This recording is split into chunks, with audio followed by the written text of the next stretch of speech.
देश आज आजादी के 76वें वर्षगांठ का जश्न मना रहा है। हाथों में तिरंगा और जुबान पर जय हिंद के नारे लिए आज हर हिंदुस्तानी उस रात के बारे में जानना चाहता है जब हमारे पूर्वजों ने पहली बार एक आजाद मुल्क में सांस ली होगी। कैसी रही होगी 14 और 15 अगस्त 1947 की रात। कैसा रहा होगा अपनी दिल्ली का नजारा। कैसे पूरी रात जागकर देश भर में लोगों ने एक आजाद होते हुए देश को न सिर्फ देखा होगा बल्कि जिया भी होगा। कैसे अंग्रेजी शासन के खौफ से पीछे छुड़ाकर खुद के पैरों पे खड़े होकर भारत ने एक रात में शताब्दियों के गर्दो गुबार छोड़कर फेंक दिए होंगे। कैसी रही होगी वो रात और वो आजादी वाली पहली सुबह। तो चलिए दोस्तों, आपको हम ले चलते हैं 15 अगस्त 1947 में। At the stroke of the midnight hour, when the world sleeps, India will awake to life and freedom.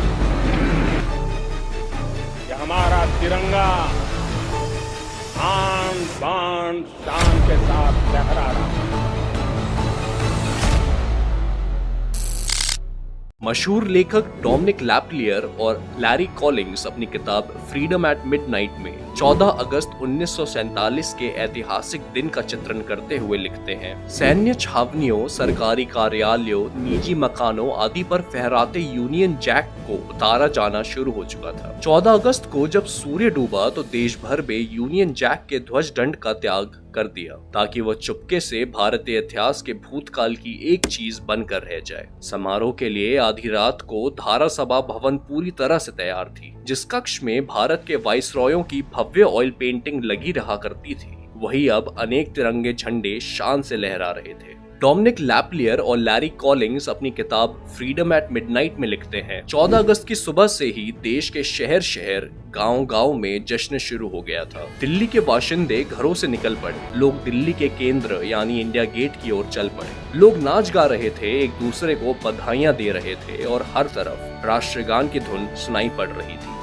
Freedom eight midnight इस किताब में से एक छोटा सा वर्णन हम आपको सुनाना चाहते हैं। आपको ये सुनकर आपके मन में हमारे पूर्वजों प्रति प्यार भारत को लेकर अपनी एक समझ थी, अपनी एक सोच थी और अपना एक सपना था, क्योंकि इनमें से कोई भी कभी आजाद मुल्क में रहा नहीं था। लोग देखना चाहते थे कि एक आजाद मुल्क होता कैसा है। मशहूर लेखक राजेंद्र लाल हांडा ने अपनी किताब दिल्ली में 10 वर्ष में 1940 से 1950 के बीच दिल्ली की सामाजिक आर्थिक पहलुओं पर काफी विस्तार से लिखा है। आजादी की रात की आंखी देखी लिखते हुए उन्होंने धारा सभा की भीड़ और लोगों के उत्साह का भरपूर चित्रण किया है। वे लिखते हैं, रात के लगभग 2 बजे स्वतंत्र भारत के प्रथम प्रधानमंत्री पंडित जवाहरलाल नेहरू धारा सभा से निकलकर वायसराय भवन की ओर गवर्नर जनरल को आमंत्रण देने गए। स्वतंत्रता के उत्साह में भीड़ भी उनके पीछे पीछे हो ली। खाली स्थान था और जन समूह इतना बड़ा था कि पता लगना असंभव था कि लोग किधर जा रहे हैं। कुछ देर बाद प्रधानमंत्री गवर्नर जनरल को साथ लेकर धारा सभा भवन में आ गए।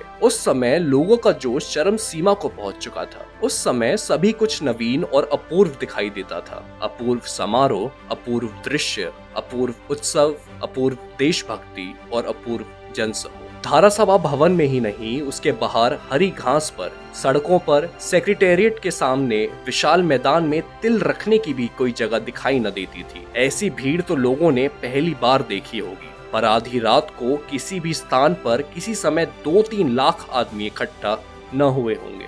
दिल्ली में अतीत में अनेक उत्सव, अनेक पर्व देखे, बड़े बड़े चक्रवर्ती दिग्विजयों सम्राटों के समारोह देखे, लेकिन अतीत के वे सभी समारोह इस महान पर्व के आगे फीके पड़ गए थे जो दिल्ली के लोगों ने 14-15 अगस्त 1947 की रात को देखा था। उस रात दिल्ली में स्वतंत्रता का अवतरण हुआ। ठीक आधी रात के समय जिस क्षण 15 अगस्त के दिन ने जन्म लिया, लाखों नर नारियों को ऐसा आभास हुआ मानो गंगा की तरह स्वर्ग से स्वतंत्रता धरती पर उतर रही हो। डोमिनिक लैपलियर और लैरी कॉलिंग्स लिखते हैं, नेहरू के एन सामने नेताओं की जो भीड़ उस भवन में ठसाठस बैठी थी, वह उस राष्ट्र की जनता का प्रतिनिधित्व कर रही थी जिसका जन्म उस आधी रात को बस होने ही वाला था। वे तमाम प्रतिनिधि परस्पर इतने भिन्न थे, लेकिन उस भिन्नता के बावजूद अब वे इतने एक होने जा रहे थे कि अनेकता में एकता की ऐसी मिसाल विश्व में अन्य कहीं नहीं मिलती। संविधान सभा के समक्ष नेहरू प्रस्ताव रख रहे थे कि ज्यों ही आधी रात की टंकार समाप्त होगी, हम सब उठ पड़ेंगे और भारतीय जनता की अधिकतम सेवा करने की शपथ लेंगे। सभा भवन के बाहर आधी रात के आकाश में अचानक बिजली कड़क उठी और मानसूनी बारिश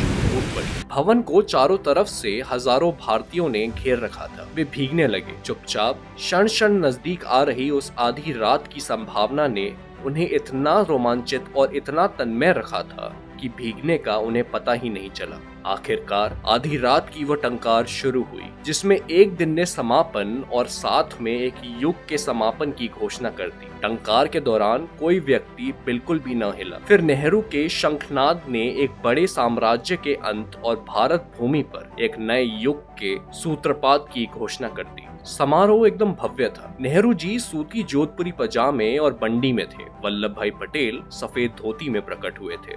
आर.एल. हांडा लिखते हैं, रात 3 बजे तक शपथ ग्रहण आदि के बाद समारोह समाप्त हो गया। कुछ लोग घरों को वापस हो लिए, बहुत से लॉनों और फुटपाथों पर ही सो गए। अगले दिन यानी 15 अगस्त की सुबह 8 बजे पंडित जवाहरलाल नेहरू ने लाल किले पर यूनियन जैक की जगह भारतीय तिरंगा झंडा फहराया। दिल्ली हजारों साल पुराना शहर है। अपने इतिहास में उसने एक स्थान में इतना विशाल जनसमूह निश्चय ही कभी नहीं देखा होगा, जितना उस दिन लाल किले में आसपास आ जुटा था। स्थानीय पत्रों तथा सरकारी अनुमानों के अनुसार वहाँ 10 लाख से कम आदमी नहीं थे। दिल्ली गेट से लेके कश्मीरी गेट तक और जामा मस्जिद से लेके लाल किले तक कहीं सड़क या भूमि दिखाई नहीं देती थी। सिवाय एक अपार जनसमूह के वहाँ कुछ नहीं था। इस भीड़ को विसर्जित होने में करीब 4 घंटे लगे थे। आजादी की पहली सुबह का ये जश्न आधी रात से ही जारी था। 14 अगस्त की आधी रात के जश्न ने लोगों को उत्साहित कर दिया था। उस रात को जनगण मन और वंदे मातरम के राष्ट्र गीतों की मधुर ध्वनि कैसे स्वर्गीय जान पड़ती थी।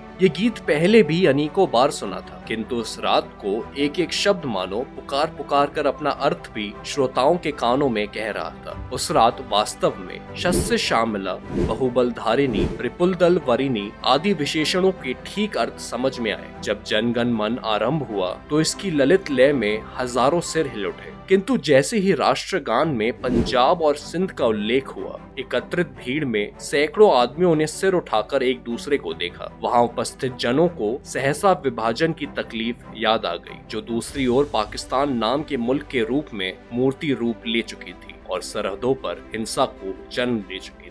मगर इस बारे में हम किसी और दिन बात करेंगे। आप सभी को देश के 76वें स्वतंत्रता दिवस की हार्दिक शुभकामनाएं। तो दोस्तों, आपको ये जानकारी कैसे लगी कमेंट करके जरूर बताएं। अगर आपको ये वीडियो अच्छी लगी है तो दोस्तों के साथ शेयर करें और चैनल पर नए आए हैं तो चैनल को सब्सक्राइब करना ना भूलें। मिलते हैं हम आपको ऐसी ही किसी अनटोल्ड स्टोरी के साथ।